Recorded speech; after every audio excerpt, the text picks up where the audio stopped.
Next जो topic हमारा वो है differentiation between diamagnetic, paramagnetic and ferromagnetic materials.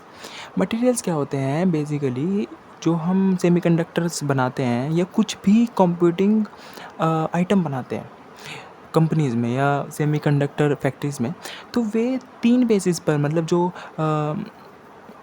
हमारे सब्सटेंस होते हैं, रॉ मटेरियल, वे 3 बेसिस पर हम सिंप्लीफाई कर सकते हैं। जो मैग्नेटिज़्म है उनकी, वो 3 बेसिस पर हमारी सिंप्लीफाई हो सकती है, एक्सप्लेन हो सकती है।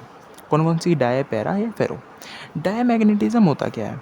डायमैग्नेटिज़्म, देखिए मैग्नेट क्या होती है? मैग्नेट बेसिकली क्या होती है कि हमारी एक मैग्नेट है, वहाँ वो जो अपने चारों तरफ एक, ये हमारी मतलब परमानेंट मैग्नेट है, ये परमानेंट मैग्नेट है हमारी, है ना।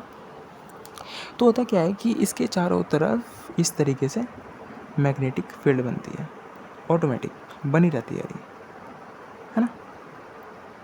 ये नॉर्थ हो गया, ये साउथ हो गया, इसमें पोल होता है, नॉर्थ साउथ पोल, है ना। तो ये होती है परमानेंट मैग्नेट।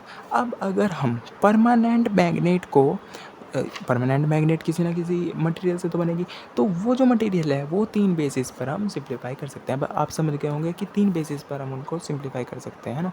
कैसे सिंप्लीफाई कर सकते हैं भाई? डाईमैग्नेटिज्म को समझते हैं।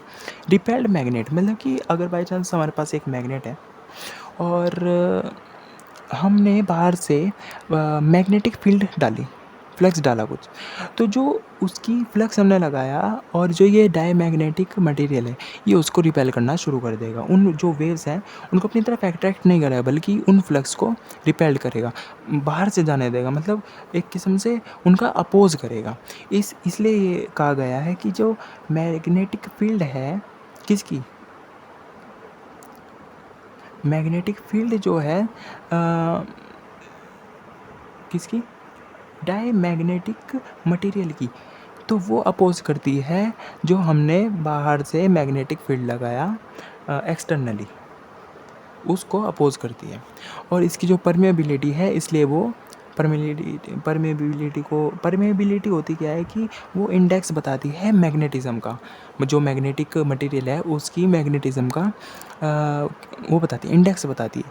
तो उसको इंडेक्स को शो करने के लिए हम बोलते हैं उसको परमेबिलिटी, और परमेबिलिटी को म्यू से हम डिनोट करते हैं। अगर डायमैग्नेटिक जो है उसकी परमेबिलिटी 1 से कम होती है हमेशा, इस बात को हमें समझने की ज़रूरत पड़ेगी। फिर है पैरामैग्नेटिज्म। पैरामैग्नेटिक भाई बीच का होता है एक किस्म से, जो मतलब उसे फ़र्क ही नहीं पड़ता कि जो फ्लक्स है, जो बाहर से एक्सटर्नली मैग्नेटिक फील्ड आ रही है, वो उसका अपोज करना है या उसे अट्रैक्ट करना है, वो कुछ नहीं करता। मतलब